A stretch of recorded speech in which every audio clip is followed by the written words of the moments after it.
Bonsoir à toutes et à tous, l'heure de l'information, bienvenue dans la grande édition de la 7, dont voici les titres. À la une de l'actualité, notre rédaction jette un regard sur la baisse du taux de natalité dans le pays. Selon le Fonds des Nations Unies pour la population, ce taux a baissé depuis entre 1988 et 2017. Au menu, l'équipe de la rédaction de la 7 a effectué une descente sur le terrain pour constater les dégâts de la forte pluie qui s'est abattue sur la capitale togolaise et ses quartiers périphériques ce mercredi. À suivre dans ce journal. À l'international, au Sénégal, Biram Souleye Diop, le président du groupe parlementaire de la coalition de l'opposition Yewwi Askan-Wi, a été inculpé ce mardi. Il lui a reproché des actes de nature à compromettre la paix publique ainsi que des offenses à l'égard du chef de l'État. Et puis le 9 novembre 2023 est la date officielle retenue pour le premier tour des élections présidentielles au Madagascar. Le calendrier électoral du pays a été validé ce mardi par la Commission électorale nationale indépendante du pays. Les précisions à suivre dans cette édition. Voici pour le sommaire, place au développement.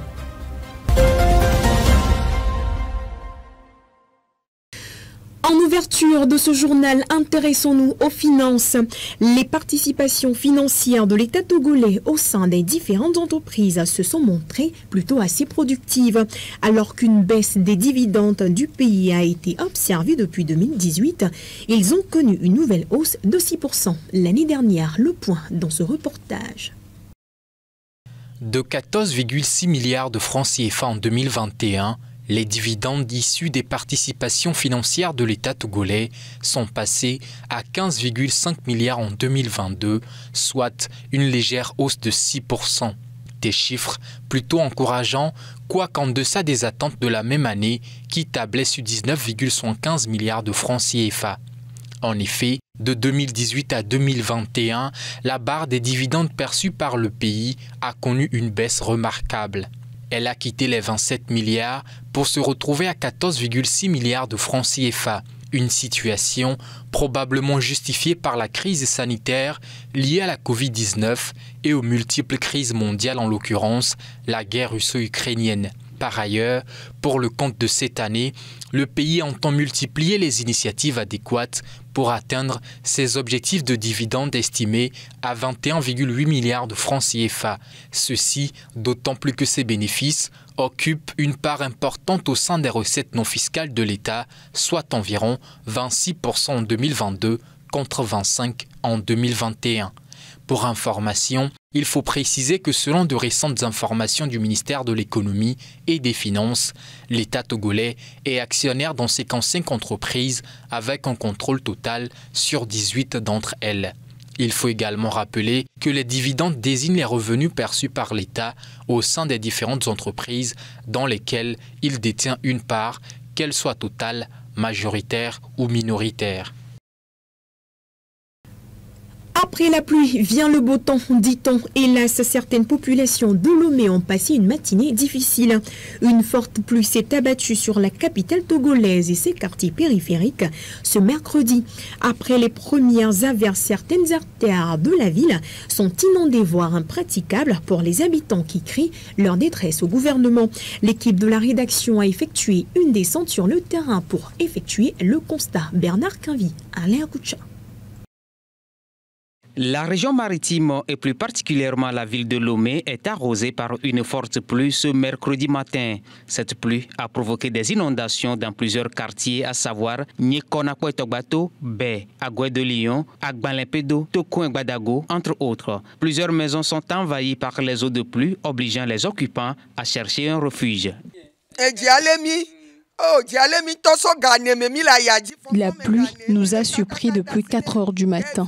Nos chambres et toute la maison sont inondées. Même nos effets, rien n'est récupérable. Je sais que le gouvernement fait de son mieux, mais nous le supplions de nous venir en aide. Nous sommes dépassés. Certains habitants ont dû quitter leur domicile et d'autres, par leurs propres moyens, se lancent dans une opération de pompage.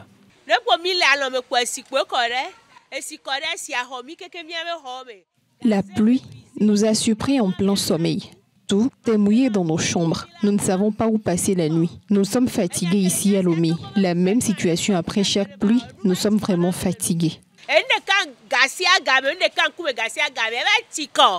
Ailleurs, les bassins de rétention conçus pour stocker les eaux pluviales et réduire les risques d'inondation n'arrivent toujours pas à faire face à la quantité importante de ces eaux. La situation pourra être pire dans les jours à venir si d'éventuelles précautions ne sont pas prises. Recommandé par les Nations Unies depuis 1989, le Togo n'est pas resté en marge de la célébration de la Journée mondiale de la population. Il est question pour cette année d'améliorer les conditions de vie des populations, axant les politiques sur l'égalité des genres. Un reportage. Avec pour objectif de sensibiliser des décideurs et les populations sur les problématiques liées à la démographie mondiale, le Togo, à l'instar de la communauté internationale, a célébré ce mardi la Journée mondiale de la population. Sous le thème « Libérer le pouvoir de l'égalité des genres, élever la voix des femmes et des filles pour débloquer les possibilités infinies de notre monde », il était question de présenter le rapport sur l'état de la population mondiale 2023 par l'UNFPA, rapport mettant en évidence l'importance de prendre des mesures pour prévenir les grossesses non désirées auprès des femmes et jeunes filles. Principal moteur du développement, grâce à ses ressources humaines, la population contribue à la croissance économique par sa production et sa consommation. Il urge d'améliorer les conditions de vie des populations et les gouvernements doivent adopter des politiques axées sur l'égalité des genres et des droits, notamment des programmes de congé parental, des crédits d'impôt pour les parents, des mesures favorisant l'égalité des genres sur le milieu de travail, ainsi que l'accès universel à la santé et aux droits en matière de sexualité et de procréation. Selon le rapport, chaque année, 121 millions de grossesses ne sont pas désirées. Environ 60% de ces grossesses se terminent par des avortements, dont environ 45% sont pratiqués dans des conditions dangereuses, augmentant ainsi le risque de décès maternel. Les vacances riment avec toutes sortes d'activités entreprises par les jeunes. Pour certains, c'est l'occasion de découvrir les substances psychotropes. Dans ce sens, le ministère en charge de la jeunesse essaie de limiter l'addiction aux substances psychotropes. À partir du 15 juillet, les élèves togolais seront en vacances. Au-delà des activités génératrices de revenus auxquelles certains adolescents vont se livrer, d'autres par contre seront piégés par les vices de la société, à savoir la dépravation et la consommation des substances psychoactives. Pour le ministère de la Jeunesse, c'est le moment de commencer à conscientiser les jeunes, à commencer par ceux des ghettos. Ce mardi, la ministre Myriam Dessou était en contact avec les riverains de Baie, un quartier de Lomé. Dans les échanges, ces jeunes n'ont pas caché leur envie d'avoir eux aussi une occupation rémunérée. Parmi eux, il y a déjà d'autres qui ont des aptitudes professionnelles, mais le manque de moyens et de soutien anéantit toutes leurs perspectives. Cette visite a pour but d'apporter un accompagnement à ces jeunes pour leur insertion professionnelle.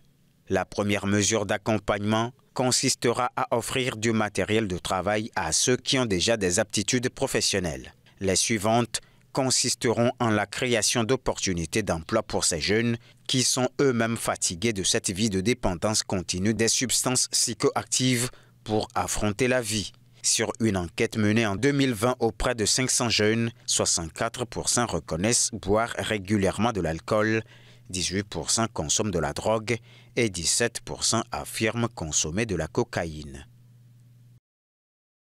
Les Togolais font de moins en moins d'enfants. Selon le Fonds des Nations Unies pour la population, le taux de natalité dans le pays a baissé depuis entre 1988 et 2017. Et le phénomène va continuer. Harold Mansan-Ato s'est intéressé au sujet. Voici ce qu'il nous propose. Entre 1988 et 2017, le taux de natalité est passé au Togo de 6,6 enfants par femme à 4,6. Ce taux, qui équivaut à 33,7 naissances pour 1000 personnes, a chuté à 31,9 pour 1000 en 2021, puis de 1,18%, finissant à 31,5 en 2022. Selon le Fonds des Nations Unies pour la population, UNFPA, les chiffres de 1988 à 2017 sont la preuve d'une transition démographique amorcée par le Togo comme les autres pays de la sous-région. Cette dernière est un phénomène naturel dans l'évolution de toute population. Selon Kosi Kanazogo Mensa, chargé de programme population et développement à l'UNFPA Togo, Cette tendance est irréversible et va continuer. Cette baisse peut s'expliquer par différents facteurs d'ordre socio, économique et politique. Tout d'abord, elle résulte d'un travail de sensibilisation mené par les autorités togolaises, notamment pour limiter les cas de grossesse chez les plus jeunes. Ensuite, l'accès à l'éducation plus longue des jeunes filles et la diminution des mariages forcés, ainsi que l'accessibilité des moyens de contraception, permettent un meilleur contrôle des grossesses. Enfin, les difficultés économiques poussent les foyers à espacer les grossesses et à limiter les familles nombreuses. Le taux de natalité est le nombre de naissances vivantes pour 1000 habitants. Si l'on regarde les taux les plus récents, on peut donc constater que les Togolais font de moins en moins d'enfants. Et c'est taux de fin important pour la toute première fois dans l'histoire des pays africains. Dans leur combat contre le paludisme, des doses de vaccins antipaludiques seront bientôt disponibles dans 12 pays africains pour les 2 prochaines années. Les détails avec Nadéja Richa. Du traitement, l'Afrique passera bientôt à la prévention par voie vaccinale du paludisme, l'une des maladies mortelles ennemies des pays africains surtout. Pour l'heure, des déploiements de doses de ces tout premiers vaccins sont en cours et devraient bénéficier à 12 de ces pays africains. Ils sont le Burkina Faso, le Bénin, le Ghana, le Malawi, le Kenya, la Sierra Leone, la RDC, l'Ouganda, le Burundi, le Cameroun, le Nigeria et le Niger. Ils ont été identifiés compte tenu du fait que la situation soit plus critique chez eux qu'ailleurs. Le nombre total de vaccins qui sera mis à disposition de ces derniers est estimé à 18 millions. La période annoncée pour l'arrivée des premières doses est celle d'octobre à décembre 2023 et les administrations débuteront le début de l'année prochaine. Par le biais de cette initiative, le nombre considérable de décès enregistrés chaque année chez les enfants comme chez les adultes se verra réduit. Cela nécessite une bonne gestion de ces doses et un suivi très rigoureux de l'effectivité de la prise des vaccins. Hors des frontières togolaises, Birame Souleye Diop, le président du groupe parlementaire de la coalition de l'opposition Yewwi Askanawi, a été inculpé ce mardi. Il lui est reproché des actes de nature à compromettre la paix publique ainsi que des offenses à l'égard du chef de l'État. Les précisions. L'opposant sénégalais Birame Souleye Diop a été inculpé mardi pour offense au président Macky Sall. Président du groupe parlementaire de la coalition de l'opposition Yewwi Askanawi et cadre du PASTEF, le parti d'Ousmane Sonko, Birame Souleye Diop a été placé sous mandat de dépôt. Il est inculpé pour acte de nature à compromettre la paix publique et offense au chef de l'État. Au lendemain de l'annonce du président Macky Sall de ne pas briguer un 3e mandat, M. Diop a tenu une conférence de presse au cours de laquelle il a mis en garde contre un possible revirement du chef de l'État. Il s'était notamment adressé aux proches du chef de l'État dans le parti présidentiel, les avertissant contre un empoisonnement face auquel le président Macky Sall n'aurait pas d'autre choix que de se présenter pour pallier l'absence de candidat. Et pendant ce temps, la nouvelle constitution qui sera soumise à un référendum en Centrafrique a été officiellement remise à Faustin Archange Touadéra, le président du pays, à la direction nationale de la campagne référendaire. Une nouvelle constitution avec une modification phare en ce qui concerne le mandat présidentiel. À l'approche du référendum pour une nouvelle constitution en République centrafricaine, le président Faustin Archange Touadéra a remis le projet du texte à la direction nationale de la campagne référendaire. Cet organe est chargé de publier la nouvelle constitution. Le nouveau texte permettrait au président de briguer un 3e mandat. Dans la constitution, il y a 2 éléments qui influent. La constitution, il y a l'histoire d'un peuple et il y a la géographie d'un peuple. Et pourtant, nous avons eu toujours des constitutions qui nous ont toujours été imposées par les contingences historiques. C'est-à-dire, ça vient de l'extérieur, ça nous impose, y compris les régimes.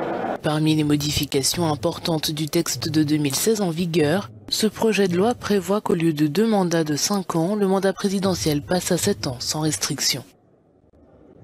La seule chose qui les a jetés dans la Constitution du 30 mars 2016, c'est l'article 153 qui exclut expressément de la révision le nombre et la durée du mandat du président de la République, la forme républicaine et laïque du pays, les incompatibilités aux fonctions du chef d'État, ainsi que le contenu du présent article. Le référendum pour une nouvelle constitution aura lieu le 30 juillet prochain.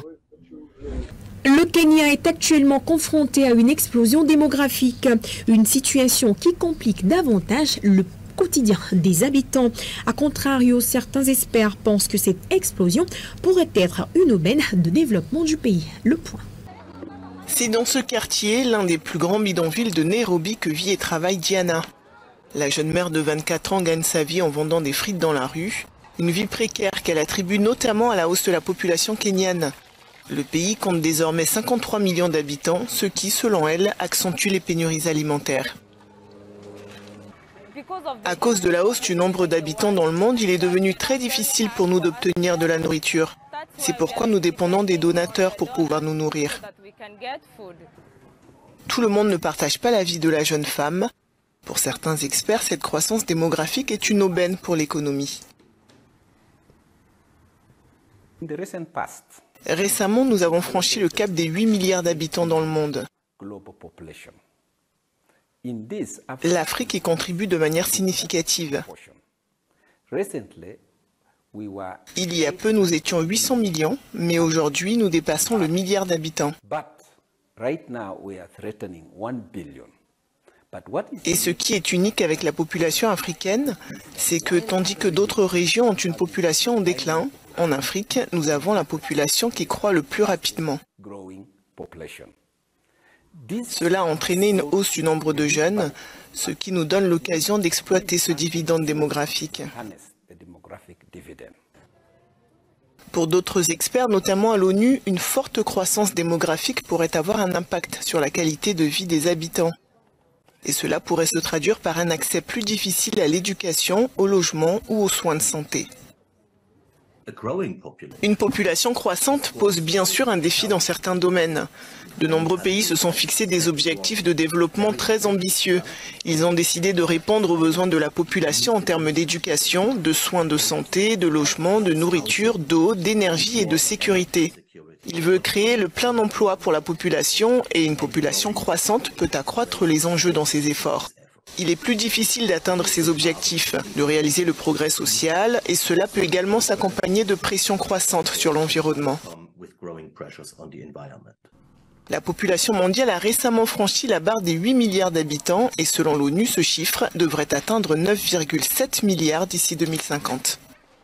Comment arriver à redresser la situation des entreprises du secteur privé ? Telle est l'inquiétude actuelle du gouvernement égyptien qui semble avoir trouvé une alternative. La vente de plusieurs participations dans des entreprises publiques pour un montant global de 1,9 milliard de dollars. Le point. Dans un élan de soutien au secteur privé en difficulté, le gouvernement égyptien a déclaré mardi avoir conclu une série d'accords pour vendre pour 1,9 milliard de dollars de participations dans des entreprises publiques. Parmi ces sociétés, figure Télécom Égypte, la grande entreprise publique de communication du pays. Nous annonçons aujourd'hui que nous avons conclu des contrats avec le secteur privé qui seront annoncés par le ministre de la Planification pour un montant total de 1,9 milliard de dollars américains. Au total, comme le ministre l'annoncera, le pays recevra cette somme de quelques entreprises. Sur ce chiffre, nous avons reçu 1,65 milliard de dollars et le reste, soit 250 millions de dollars, sera versé en livres égyptiennes. Nous les avons reçus, ou une partie d'entre eux, de la vente de la société de communication Télécom Égypte et d'autres sociétés dont le ministre parlera.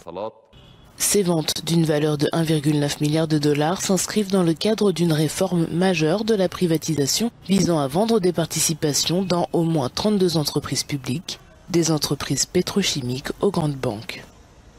Dans le reste de l'actualité, le 9 novembre 2023 est la date officiellement retenue pour le premier tour des présidentielles au Madagascar. Le calendrier électoral du pays a été validé ce mardi par la Commission électorale nationale indépendante du pays. L'élection présidentielle malgache est prévue pour le 9 novembre prochain. Le bureau du Premier ministre a également convoqué les électeurs pour un second tour, si nécessaire, le 20 décembre. Cette annonce entérine la proposition de date formulée par la Commission électorale nationale indépendante. Le contexte est actuellement tendu à Madagascar en raison notamment d'une polémique sur la double nationalité française et malgache du président Andy Rajolina. Ayant été naturalisé français en catimini en 2014, il perdrait de fait sa nationalité malgache conformément au code de la nationalité dans le pays. Or, sans sa nationalité malgache, il ne pourra ni diriger le pays, ni se porter candidat à une élection. Le parti présidentiel TGV conteste les faits. Pour le moment, dans l'opposition, seul l'ancien chef d'État Marc Ravalomanana a officiellement annoncé sa candidature. Fin de ce tour de l'actualité. Merci pour votre fidélité. Nos programmes se poursuivent sur la télé plus proche.